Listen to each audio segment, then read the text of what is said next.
Hello कला प्रेमियों, आप लोग कैसे हो। आज के इस नए वीडियो में आप सभी का स्वागत है। ये स्टेप बाय स्टेप ट्यूटोरियल का पार्ट 2 होने वाला है। पार्ट 1 में हमने क्लोज में कलरिंग कैसे करना है वो सब डिस्कस किया था। इस पेंटिंग में अब हम आगे का प्रोसेस को कंटिन्यू करेंगे। तो यहाँ पर मैं इस फायर में कलरिंग कर ले रहा हूँ। तो फायर एलिमेंट में जो भी कलर्स होता है उसके अकॉर्डिंग आपको कलरिंग करना है। तो अभी जो लाइटर वर्जन वाला कलर है उसके लिए मैं यहाँ पे डीप येलो कलर का यूज़ कर रहा हूँ। फिर उसके बाद अब हम इसको ऑरेंज कलर के साथ अच्छे से ब्लेंड कर देंगे, जिससे कि ये विजुअली अपीलिंग लगे और जो फायर का जो एलिमेंट है वो एकदम रियलिस्टिक निकल कर आए। तो इसी तरह से आपको भी ब्लेंडिंग पे बहुत ज़्यादा ध्यान देना है। और जो जो एरिया में ब्राउन है वो एरिया को आपको एज इट इज छोड़ देना है। वो इस पेंटिंग में डार्क एलिमेंट का काम करता है, तो डार्क एलिमेंट को आपको एज इट इज छोड़ देना है। अब हम वुडन वाले पार्ट में मूव करेंगे। वुडन वाले पार्ट का जहाँ पे लाइट फॉल हो रहा है, मतलब कि लाइटर वैल्यू, वहाँ पर हम सबसे पहले कलर करेंगे। फिर उसके बाद हम मिड वैल्यू वाले एरिया में कलर करेंगे। फिर उसके बाद लास्ट में हम इसको डार्क वैल्यू वाले एरिया से ब्लेंड कर देंगे। इस पार्ट में कलरिंग करने के लिए मैं यहाँ पे लार्ज साइज़ के फ्लैट ब्रश का यूज़ कर रहा हूँ। आप भी एरिया के रिक्वायरमेंट के अकॉर्डिंग ब्रश को सेलेक्ट कर सकते हैं। इस एरिया में डार्क वैल्यू में कलरिंग करने के लिए मैं क्रिम्सन कलर का यूज़ कर रहा हूँ। और क्रिम्सन कलर को मैं यहाँ पर बर्न्ड सियाना कलर के साथ अच्छे से ब्लेंड कर दूँगा। यहाँ पर मैंने लाइटर एरिया से इसीलिए कलर करना स्टार्ट किया क्योंकि यहाँ पर डार्क वैल्यू जो था वो ऑलमोस्ट ना के बराबर था। इसीलिए डार्क वैल्यू को मैंने लास्ट में अप्रोच किया।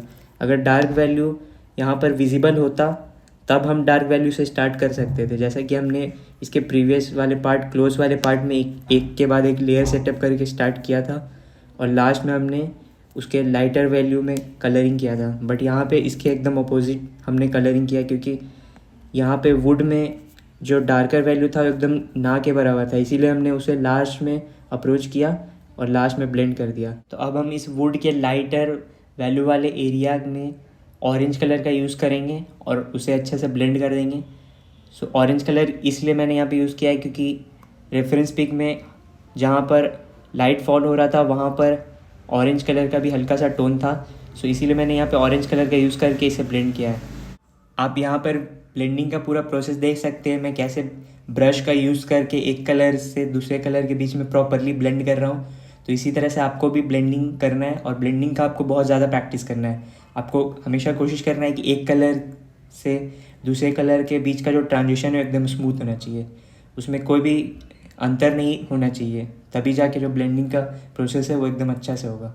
फिर उसके बाद अब हम ज्वेलरी वाले पार्ट में मूव करेंगे। तो अगेन ज्वेलरी वाला पार्ट में हम सेम लेयर बाय लेयर करके सेटअप करेंगे पूरा कलरिंग को। सबसे पहले तो आपको डार्क वैल्यू वाले एरिया में करना है, फिर मिड वैल्यू और फिर जाके लास्ट में हाईलाइट ऐड कर देना है।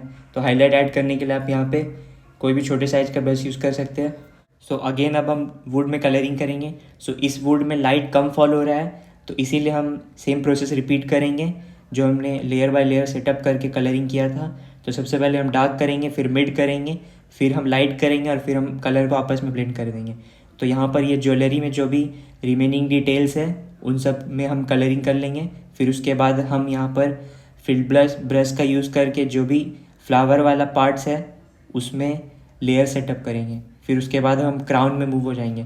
क्राउन में मैं यहाँ पे क्रिम्सन कलर का यूज़ करके इसमें लेयर सेटअप कर रहा हूँ और ये कलर को अच्छे से ब्लेंड कर रहा हूँ, जिससे कि जब हम इसमें हाईलाइट ऐड करेंगे तो एकदम रियलिस्टिक लगेगा। तो इसमें कलरिंग करने के लिए मैं यहाँ पे फील्ड ब्रश का यूज़ कर रहा हूँ। तो जिन लोगों को नहीं पता है, ये जो ब्रश है ये ब्रश थोड़ा राउंड शेप में होता है और आगे से थोड़ा कर्व्ड रहता है, जिससे कि हम जो भी फ्लावर वाला पार्ट है उसमें कलरिंग अच्छे से प्रॉपरली कर सके।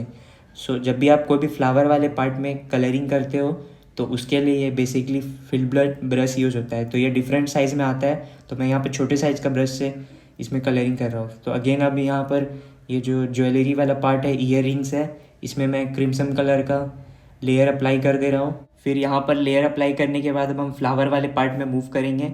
जो क्राउन में फ्लावर है उसका हम लोग बेस लेयर सेट करेंगे।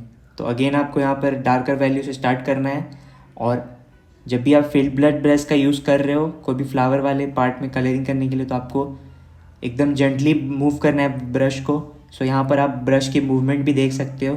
सो ब्रश का मूवमेंट पे ही डिपेंड करता है कि आपका जो फ्लावर है वो कैसा लगेगा। तो ब्रश का मूवमेंट पे भी आपको ध्यान देना है। फ्लावर जैसा है उसके अकॉर्डिंग आप ऑब्जर्व करके ब्रश को मूव कर सकते हो। इसके बाद अब हम इसके मिड वैल्यू में कलर करेंगे। सो लेयर सेटअप करने के लिए आपको रेफरेंस पिक के अकॉर्डिंग ऑब्जर्व करना है और उसके अकॉर्डिंग आपको कलर अप्लाई करना है।